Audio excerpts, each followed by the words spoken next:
Y hemos estado viendo cómo la oración es un lenguaje, más que una acción, es un lenguaje. Por eso hemos puesto en nuestra serie el lenguaje del Espíritu. Y es que cuando vemos la oración como un lenguaje y no solamente como una acción, se abre el panorama de lo que es orar. Cuando pensamos en oración con una acción en la cual podamos estar acostumbrados a referirnos a ella, se cierra y se limita este lenguaje. Por ejemplo, al escuchar la palabra oración podemos pensar en monólogo o diálogo. Y digo monólogo porque normalmente la mayoría de las veces oramos de monólogo, ¿no? Le decimos a Dios todo lo que sentimos o necesitamos y ya nos vamos a lo que sigue. Eso es un monólogo, válido y necesario. Es parte de las expresiones de la oración. Pero tal vez en nuestra mente está el diálogo, que es yo le hablo a Dios y luego me hago un tiempo para esperar escuchar su respuesta a través del Espíritu. Eso es diálogo y es parte de las expresiones de la oración. Tal vez en mi mente cuando escucho oración están las oraciones litúrgicas, que son esas oraciones que hombres y mujeres de fe han escrito y después nosotros podemos repetir cuando no tenemos palabras para orar en alguna circunstancia, y tal vez escuchamos oración y esto es lo que viene a nuestra mente. Y generalmente de la idea con la que crecimos de lo que es la oración tendemos a limitar el concepto de oración. Pero oración es más que una manera de hacerlo. Oración es un lenguaje y los lenguajes tienen múltiples maneras de expresarse. Y nuestro deseo en esta serie es que nuestro panorama se pueda abrir a las distintas formas que podemos comunicarnos con Dios y ver cómo en cada una de ellas podemos encontrar distintas maneras de acercarnos más a Dios, pero también de conocernos a nosotros y descubrir el propósito y potencial que tiene para cada uno de nosotros Dios. Me encanta mucho cómo uno de los teólogos favoritos contemporáneos que tengo, que existe hoy en día, es el fraile Richard Rohr. Él dice: la oración, más que una acción, es un estado de conciencia. Es cuando soy consciente de que la deidad está en mí y yo estoy en la deidad. Es decir, es cuando soy consciente de la presencia de Dios en mi día a día. Es por eso que el apóstol Pablo podía decir: oren en todo momento, porque no es que voy a estar en un momento de meditación o de diálogo con Dios todo el día, sino que todo el tiempo soy consciente que en mis acciones está la presencia de Dios, que todo el tiempo Dios está en mí y yo en Él. Esto es la oración, un estado de conciencia, un lenguaje que me concientiza de quién es Dios. Y lo podemos expresar de distintas maneras, como las que mencioné hace un momento. Monólogo, que es una catarsis, que es expresar lo que siento, muy necesario y muy bueno para conectar con el Espíritu. Como diálogo, donde no solamente yo hablo, sino escucho también a Dios. Como canción, ¿sabes que la canción, cantar, es una forma de orar?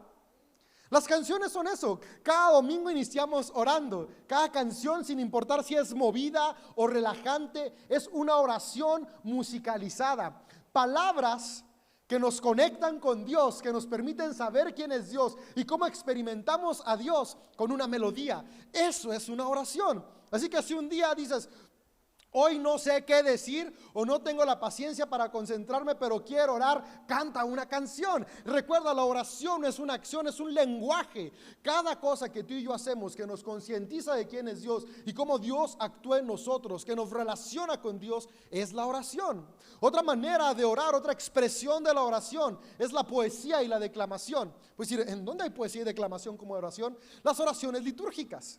Por ejemplo, la que conocemos prácticamente todos los que tenemos alguna relación con el cristianismo en sus múltiples expresiones, es la oración del Padre Nuestro. El Padre Nuestro es una oración litúrgica, una declamación que fue dicha por Jesús para que sus seguidores pudiéramos repetirla para conectar con Dios y descubrir sus verdades en nuestra vida. Pero así como Jesús nos dejó esta oración litúrgica tan increíble que nos permite conectar con las verdades de Dios, también hombres y mujeres, tanto antes de Cristo como después de Cristo, en sus momentos de conexión con Dios, escribieron estas declamaciones o poesías. Por ejemplo, los salmos son poesía, oración hecha poesía, para que tú y yo podamos inspirarnos en ellas. En esos momentos donde especialmente en momentos de crisis no tenemos palabras para orar, no sabemos qué decir, podemos utilizar esta herramienta que es la oración litúrgica. Hay tantas oraciones tan hermosas de los padres y las madres de la fe, que fueron los hombres y mujeres de los primeros siglos, que dejaron plasmada su relación con Dios en poesía y declaración, que hoy tú y yo podemos utilizar también para conectar y conocer a Dios. Y así podríamos seguir con distintas formas de expresión que abarcan lo que es la oración. Y cuando vemos cómo la oración es algo tan vasto, es un lenguaje, podemos darnos cuenta y podemos aprovechar las distintas maneras para mantenernos orando constantemente. Porque la oración es lo que va a hacer concientizarnos de quién es Dios, pero sobre todas las cosas, ¿quién soy yo en Dios? ¿Quién somos nosotros en Dios? Porque cuando caemos a esa conciencia, nuestra vida comienza a ser transformada. Cuando sé quién soy en Dios, llegamos al punto de la identidad. Y nuestra identidad determina nuestras acciones. Y nuestras acciones no solamente pintan nuestro presente, sino que crean camino para nuestro futuro. Una identidad sana construye hacia el futuro. Una identidad no sana no solamente no construye para sí, sino que también pone piedras para los que están a su alrededor. Por eso me encanta que tenemos el privilegio de la oración todos y todas. Pero una cosa más que hace la oración es hacernos conscientes de esta realidad. Somos personas espirituales. A veces hemos tenido la idea de que entre más oro, más espiritual soy. Pero la realidad es que todos y todas, desde que nacimos, ya somos seres espirituales. La oración me concientiza de esa realidad que ya soy. ¿Y por qué digo que ya somos seres espirituales? Porque lo que nos da vida, lo que nos sustenta es Dios mismo, es su espíritu, que podemos encontrarlo en relatos como Génesis, el aliento de vida. Cuando vemos que relataban en este poema de Génesis 1 que Dios sopló su aliento, lo que se refiere es el espíritu mismo de Dios, es lo que nos mueve. Y si lo que nos mueve y nos da vida es el espíritu de Dios y somos a imagen de Dios, lo que somos tú y yo es espíritu. No oramos para ser más espirituales, oramos porque somos espirituales y en medio de la oración aprendemos cómo ser mejores humanos. No es que un humano que ora pasa a ser espiritual, es que una persona que ya es espiritual que ora aprende y se desarrolla para ser un mejor humano aquí en la tierra. Es lo que Jesús vino a hacer. Dice, mostrarnos, modelarnos como ser seres humanos espirituales, ser conscientes de esa espiritualidad que hay en nosotros, para que eso nos lleve a actuar en amor. ¿Y qué significa ser espiritual? Justamente que la esencia que nos mueve es el amor. Dios es amor, el Espíritu de Dios es amor. Y cuando soy consciente que lo que me mueve, este neuma, este espíritu, es el Espíritu de Dios que es amor, puedo comenzar a hacer acciones que construyen, porque todo lo que se hace con amor trae vida. Y eso es lo que hace la oración, nos lleva a esta conciencia. Ahora, hoy quiero enfocarme en los minutos que me quedan en la forma de oración de meditación.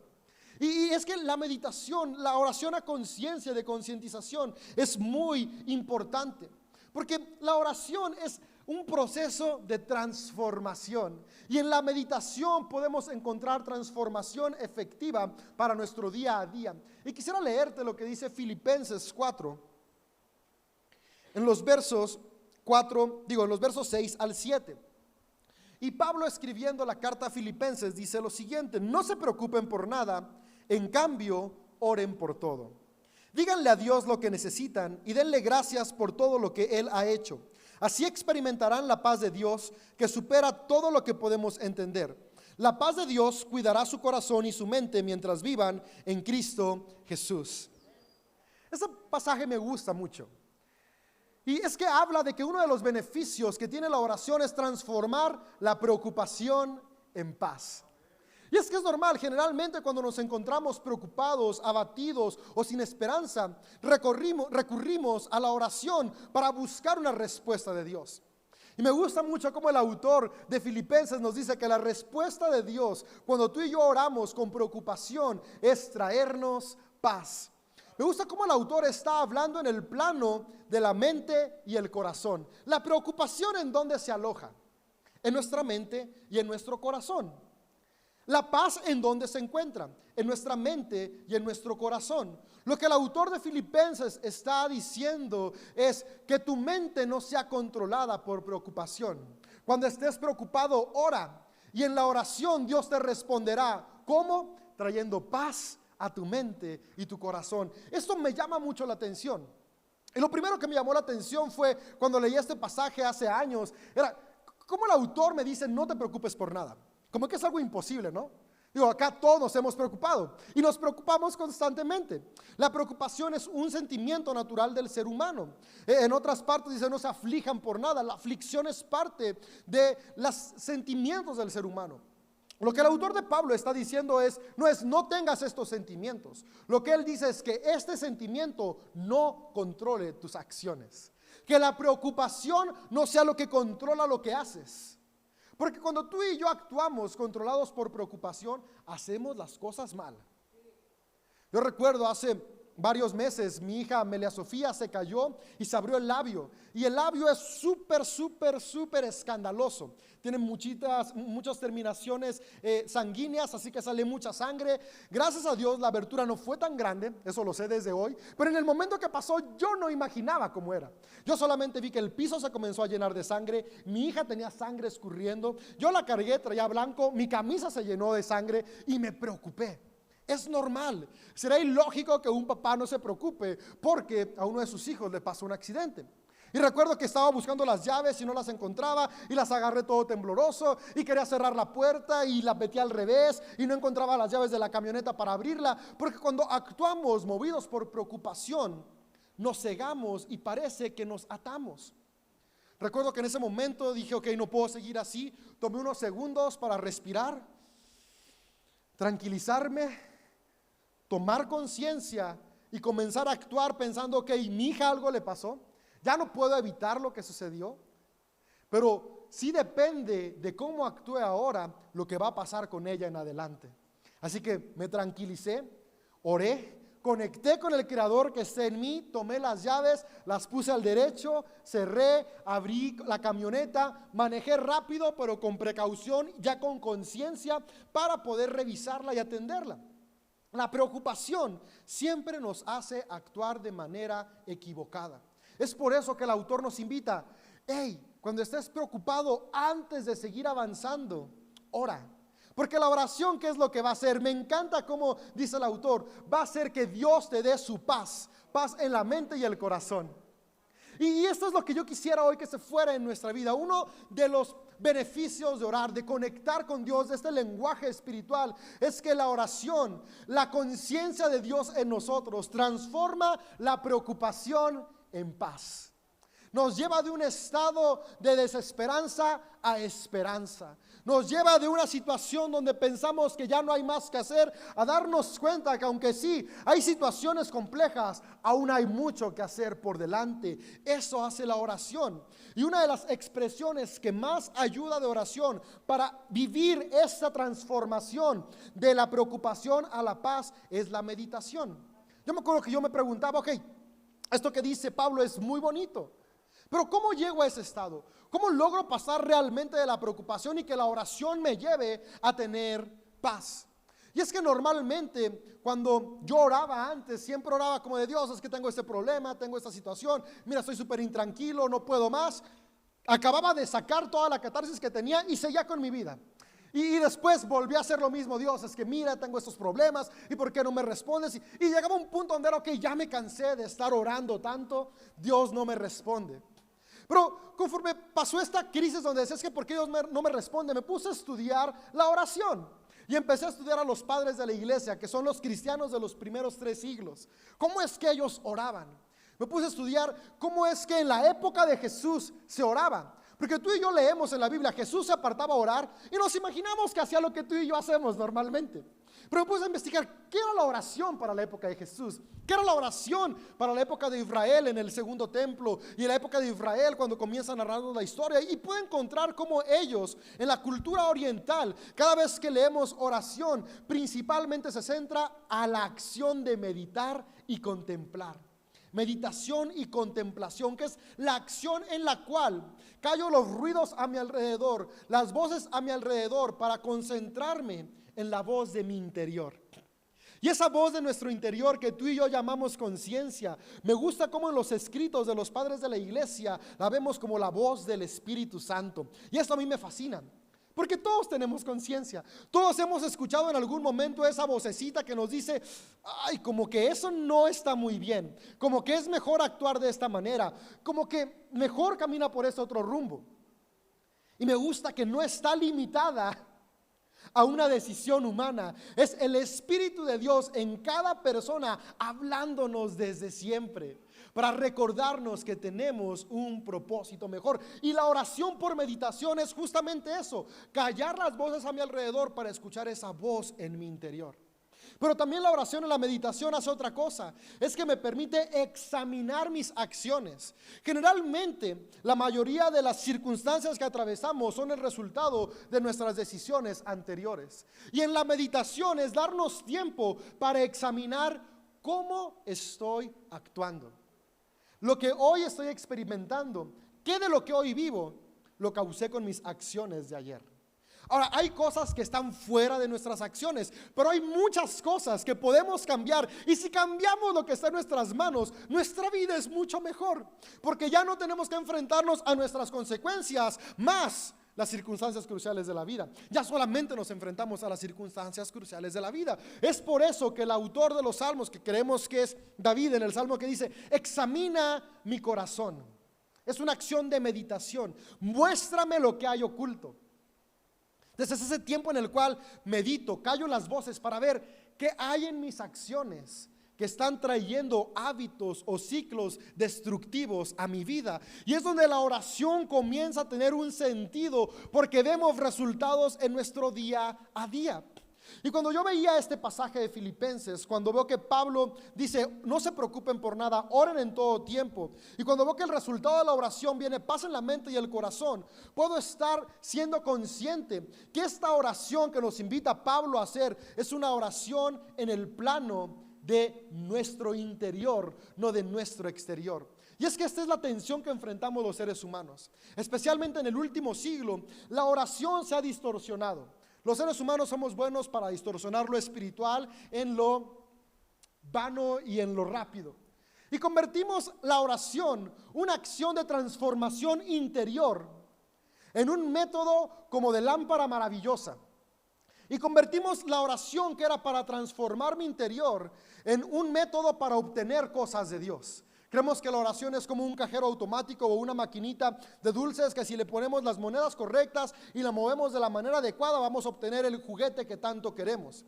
Que ya mandándolo a planos de adultos, si pongo lo que se necesita y la muevo de la manera adecuada, tengo el dinero que ocupo, los sueños que quiero, la salud para mi cuerpo, etc, etc, como si Dios fuera un genio que va a hacer todo por nosotros.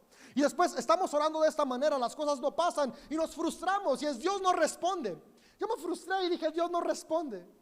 Y analizando mi interior me di cuenta que no era que Dios no respondía, es que yo estaba viendo la oración desde una perspectiva equivocada. La oración no es para obtener cosas de Dios.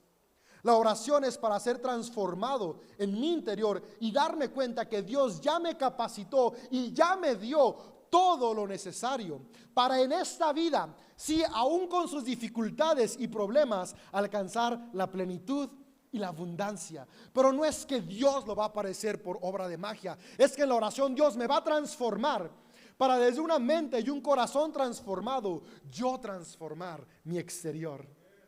Y esta es la oración de meditación. Y hay una palabra que me encanta, que es con la que quisiera llegar a nuestra aplicación de esta tarde. Y esta palabra la encontramos en los Salmos, 39 salmos. De los 150, 151, depende de la versión de Biblia que tengas, viene la palabra Selah. Y Selah viene intercalada entre distintas partes de los salmos. Y la palabra Selah, como el hebreo, es un idioma que no tiene vocales, tiene puras consonantes. Las personas que escribían, ellos ya sabían por educación oral cuáles eran las vocales que iban entre las consonantes. Entonces, siendo honestos, traducir hebreo ha sido una experiencia, una odisea bastante complicada, Porque todos los traductores, incluso los judíos masoretas de que en el 700 después de Cristo traducían, tenían que como pensar cuáles eran las vocales que ahí iban. Entonces esta palabra Selah tiene 2, 3, 5 posibles traducciones, pero hay dos que a mí me gustan mucho y que son muy aplicables para nuestro día de hoy. Estas dos, la primera es pausa. La palabra Selah es pausa. Y la palabra Selah también es medir. ¿Y medir qué? Medir nuestra vida, es decir, evaluar nuestra vida. Ahora, ¿por qué me gustan estas dos posibles traducciones de la palabra Selah? Porque van completamente de la mano de lo que es la oración por meditación. Orar meditando es hacer una pausa en mi día. ¿Para qué?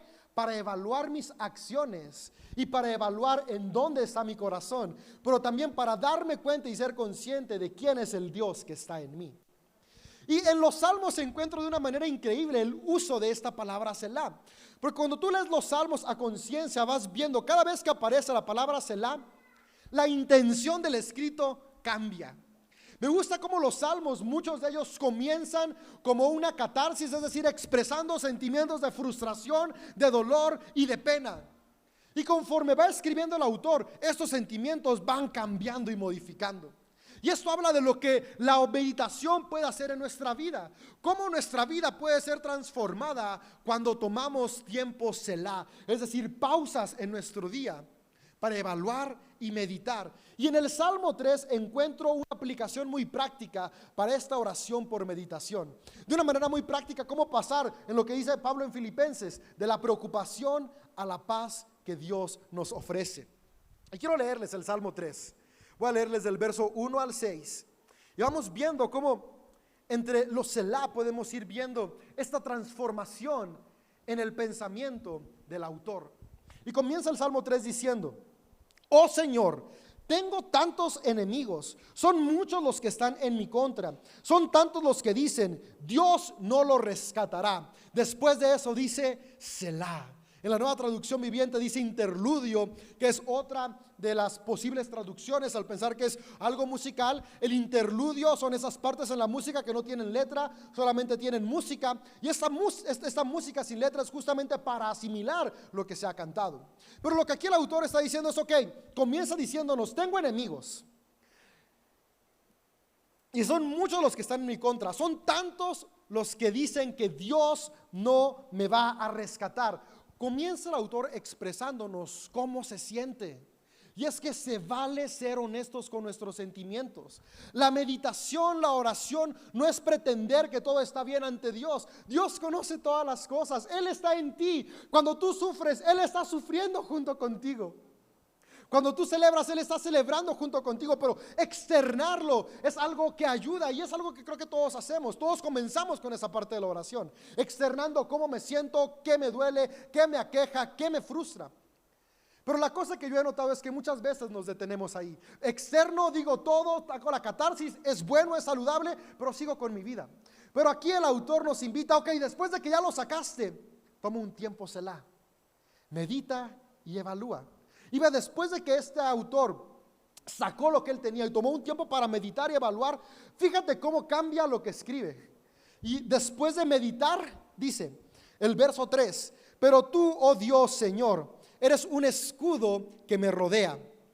Eres mi gloria, el que sostiene mi cabeza en lo alto. Clamé al Señor y Él me respondió desde su monte santo. Y después otra vez el autor pone Selah. Entre el momento de frustración del verso 1 y 2 al momento de proclamación de quién es Dios en el verso 3 y 4 hay una pausa. Porque en esta pausa el autor pasó de estar enfocado en su preocupación a enfocarse en quién es el Dios que habita en él. Y es que en medio de nuestra preocupación hacer pausas para orar meditar en quién es el Dios que está en mí, va a comenzar a cambiar nuestra perspectiva. En medio del dolor, Dios es nuestro consuelo. En medio del fracaso, Dios es quien nos recuerda que 7 veces cae el justo, pero 7 veces vuelve a levantarse. En medio de la enfermedad, Él nos recuerda que Él es nuestro sanador. En medio de la muerte, Él nos recuerda que somos eternos y aún hay más. En medio de cada situación, enfocarnos en quién es nuestro Dios, hacer una pausa para meditar en quién es Él, va a transformar nuestras acciones y nuestra vida. Y es que fíjate lo que sucede una vez que el autor del Salmo 3 medita en quién es Dios. Ve cómo cambia su discurso. Hasta parece que fueron 2 personas distintas las que escriben el verso 1 y 2 y las que escriben después el verso 5 y 6. Porque ve lo que dice el verso 5 y 6. Después de esta pausa para evaluar y meditar que toma el autor, dice: me acosté y dormí, pero desperté a salvo porque el Señor me cuidaba. No tengo miedo a los 10,000 enemigos que me rodean por todas partes. Wow. Me encanta cómo al meditar en quién es Dios, el Dios que está en nosotros, su perspectiva de la vida cambió. Y me asombra cómo la respuesta a la oración no fue que los enemigos desaparecieron. Y es que es lo que yo veo que nos ha enseñado el hedonismo, especialmente que ha crecido en los últimos 100 años. Hedonismo es la búsqueda del placer y la ausencia de problemas. El ser humano en los últimos 100 años ha creído que la felicidad es la ausencia de problemas y la búsqueda de placer. Por lo tanto, creemos que la bendición de Dios es no tener problemas y que todo salga bien.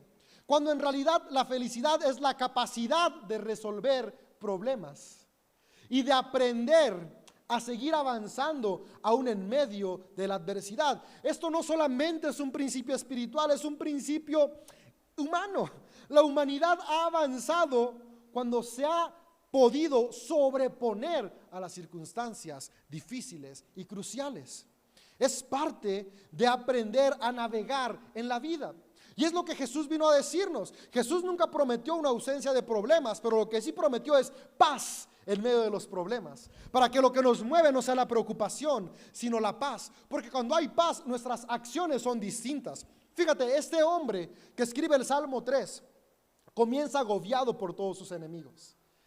Pero una vez que se da tiempo para meditar, que sí, ahí están los enemigos, ahí está el problema, pero también Dios está en él y Dios es su escudo, puede cerrar diciendo: dormí en paz. No porque sus enemigos desaparecieron, sino porque era consciente de quién era él en Dios. Amigo, amiga, yo no sé qué dificultad enfrentas el día de hoy, pero lo que sí sé es que eres una mujer y un hombre hecho a imagen de Dios. Y la imagen de Dios en ti te ha capacitado para que tú puedas sobreponerte, enfrentar y avanzar aún en medio de la adversidad. No se trata de no sentir preocupación, sino de no dejarnos ser movidos por la preocupación. Que cuando sintamos preocupación podamos darnos tiempo para orar, meditar en quién es Dios, quién soy yo, quién me ha hecho Él. Y desde esa identidad correcta de yo soy una hija o un hijo de Dios. Yo soy un hombre, una mujer más que suficiente. Yo soy una persona capaz. Y por eso es bueno la meditación, porque la meditación calla las voces alrededor. Alrededor pueden decirte incapaz, alrededor pueden decirte insuficiente, alrededor pueden decirte que no vas a poder. Pero cuando callamos esas voces y escuchamos al Espíritu Santo que nos dice sí puedes, nuestra perspectiva cambia. Y ahí es donde la oración cobra efectividad. Sí, tenía problemas financieros, oré, no se llenó mi cuenta, no porque Dios no es un genio de la lámpara maravillosa, pero sí cambió mi interior. Tengo paz y sabiduría para ahora aprender a administrar lo que tengo, para ahora ser más responsable con lo que me llega, para ser más dedicado con mi trabajo, para lo que trabajo hacerlo mejor. Yo me doy cuenta, cuando trabajo con estrés me salen malas cosas y los tengo que repetir. Cuando trabajo con paz me salen mejor. Y es lo que Dios hace, es donde podemos ver respuestas. Dios transforma el corazón. La oración es un proceso de transformación de nuestra mente. ¿A qué nos transforma? A ser como Cristo. ¿Y cómo fue Cristo? Cristo fue un hombre que vivió movido por amor. ¿Sufrió? Sí. ¿Atravesó dificultades? Sí. pero jamás la paz abandonó su mente y su corazón. Y aún en medio del dolor, paz había moviendo sus decisiones. Cuando tú y yo somos transformados en la oración y cada día vamos avanzando, estamos un paso más cerca de disfrutar la vida plena y abundante que Dios tiene para nosotros. Y quisiera cerrar diciéndote de manera práctica, ¿cómo puedo tener momentos Selah? ¿Qué hacer en estas pausas? Porque la Biblia es un libro espiritual, pero no nos dice paso a paso qué hacer. Pero me encanta que Dios no solo nos habla a través de la Biblia, nos habla a través de todo y de todos. Y aunque en la Biblia no está el paso a paso de la meditación, han dejado escritos por siglos hombres y mujeres cómo tener meditación efectiva. ¿Qué es lo que Jesús hacía, lo que sus seguidores hacían y cómo tú y yo podemos tener esta expresión de la oración a través de la meditación? Y el primer paso para comenzar a tener meditación es respirar. Me encanta esa parte sencilla, todos podemos hacerla. Respirar. Ahorita, ¿por qué no respiras profundo? Exhalas. Otra vez.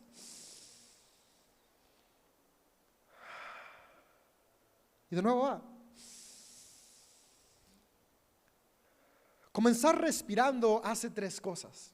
La primera que hace es que nos da conciencia de que estamos vivos. Estoy respirando, estoy vivo.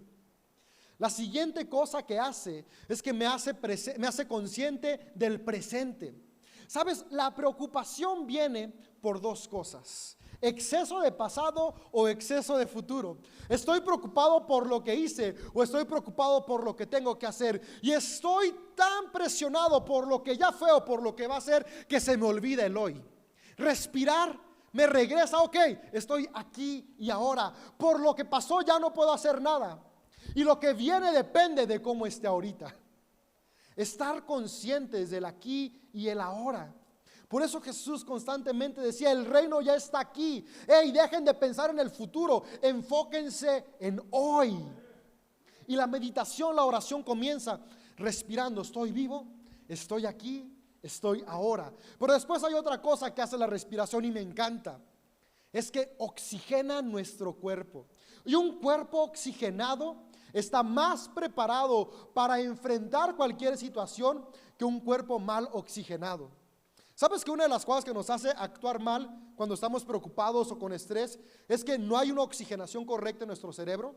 Porque las circunstancias cruciales nos llevan a respirar más rápido, agitarnos, preocuparnos, nuestro cerebro se deja de oxigenar correctamente y por eso se nos olvida dónde dejamos las llaves. Meditar oxigena mi cerebro y mi cerebro recuerda dónde están las llaves. Comienzo respirando, siendo consciente de que estoy vivo, estoy aquí y ahora y preparando a mi cuerpo para una transformación. Después sigue el momento Selah. Vimos que es pausa para meditar. ¿En qué voy a meditar? En Salmo 3 y en Filipenses 4 encuentro 4 procesos en la meditación. Lo primero es cómo me siento. Es importante ser honestos. Para transformarnos tengo que partir de la honestidad. ¿Cómo estoy hoy? ¿Estoy frustrado? ¿Estoy triste? ¿Estoy cansado? ¿Estoy agobiado? ¿Cómo me siento? Externarlo. Meditar. Asimilar esas emociones que tenemos. Se vale ser humanos, se vale ser honestos, se vale ser vulnerables, hombres y mujeres por igual. Lo vemos en el Salmo 3. Hey, tengo muchos enemigos, tengo muchas deudas, tengo muchos problemas, no tengo trabajo, tengo una enfermedad, se está rompiendo mi matrimonio, mis hijos no me hablan. Ser honesto. ¿Qué aqueja tu corazón? ¿Qué te está preocupando? Pero después hay un proceso. Y en esa meditación y evaluación viene: ¿qué necesito? Este es mi problema, ahora ¿cuál es mi necesidad? Necesito paz, necesito sabiduría, necesito un cambio. Y después la siguiente parte es: ¿qué tengo? Porque cuando empezamos a decir cómo me siento y qué necesito, estamos solo en la primera parte, que es la parte del externar la situación. Pero si nos quedamos ahí y ahí cerramos nuestra oración o nuestro momento de meditación, nos quedamos con una sensación de falta, de pesimismo. Nos vamos a ver el vaso medio lleno, porque solamente nos quedamos en qué necesito y cómo me siento. Pero si de ahí paso al siguiente momento de la meditación, que es: ¿qué es lo que tengo? Sí, estoy en un problema, tengo una carencia, estoy en una dificultad, pero ¿qué sí tengo hoy? Primero tengo vida. Tal vez tengo 2, 3 amigos. Tengo a mis hijos, a mis hijas. Tengo a mi esposo, a mi esposa. En este momento es una crisis de ruptura. No tengo a mi pareja, pero tengo a mis padres. O no tengo a mis padres, pero tengo a mis hijos. Tengo mi trabajo, tengo mis sueños. ¿Qué sí tengo? Y desde eso que sí tengo, nace algo que se llama gratitud. Y la gratitud nos lleva a ver la vida con optimismo. Y el optimismo lo cambia todo. El vaso sigue siendo el mismo, sigue estando a la mitad, pero paso de la actitud del pesimismo al optimismo. Y cuando lo veo medio lleno, las cosas son mejores.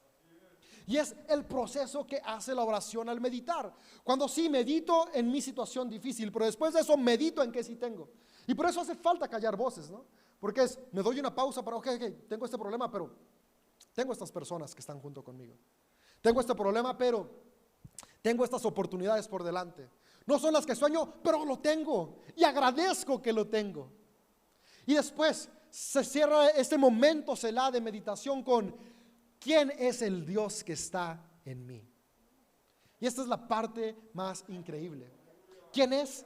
Es un padre, una madre que me ama tal como soy, que me ha capacitado para enfrentar este problema. Tengo su imagen, soy aceptado, aceptada, soy perdonado, perdonada. Sí, me dicen 1000 cosas alrededor, Dios me dice que me ama. Me dicen insuficiente alrededor, Dios me dice que soy más que suficiente. Mi propia mente no deja de culparme por mis errores. Dios me dice que soy perdonada, perdonado. Medito en quién y cómo es el Dios que habita en mí. Y después de ahí es que puedo decir, como dijo el autor del Salmo 3, hey, tengo todos esos problemas, pero puedo dormir en paz. Sigo teniendo a mis enemigos, pero estoy confiado. Pasé de la preocupación a la paz. Y es lo que Dios hace. Él transforma nuestra mente y nuestro corazón. Amigo, amiga, yo quisiera animarte el día de hoy a que dentro de este vasto mundo de expresiones que tiene la oración, comencemos a hacer una práctica cotidiana, la oración con meditación. Tomar una pausa cada día para evaluar en dónde estamos, recordar quién es Dios y permitir que la transformación de nuestros corazones nos lleve a transformar el día a día. Estamos hechos a imagen de Dios. Podemos hacer mucho. Necesitamos ser transformados en nuestra mente y en nuestro corazón. Dios sí responde. Hasta hace un tiempo yo estaba en la debate y frustración de, es que Dios no responde. He orado por tantas cosas, Dios no las responde. Pero es que Dios no da cosas. Dios transforma mentes y corazones. Y mentes y corazones transformados pueden crear cosas. Ese es mi deseo para ti. Es mi deseo para nuestras vidas. Es el proceso en el que estoy. El proceso de transformación. Mismo proceso que te invito a tomar cada día. Y juntos seamos transformados a la imagen de Dios. Tomemos estos momentos para concientizarnos quiénes somos en Dios. ¿Quién tú eres? Eres una mujer, un hombre muy amado, muy amada y más que suficiente.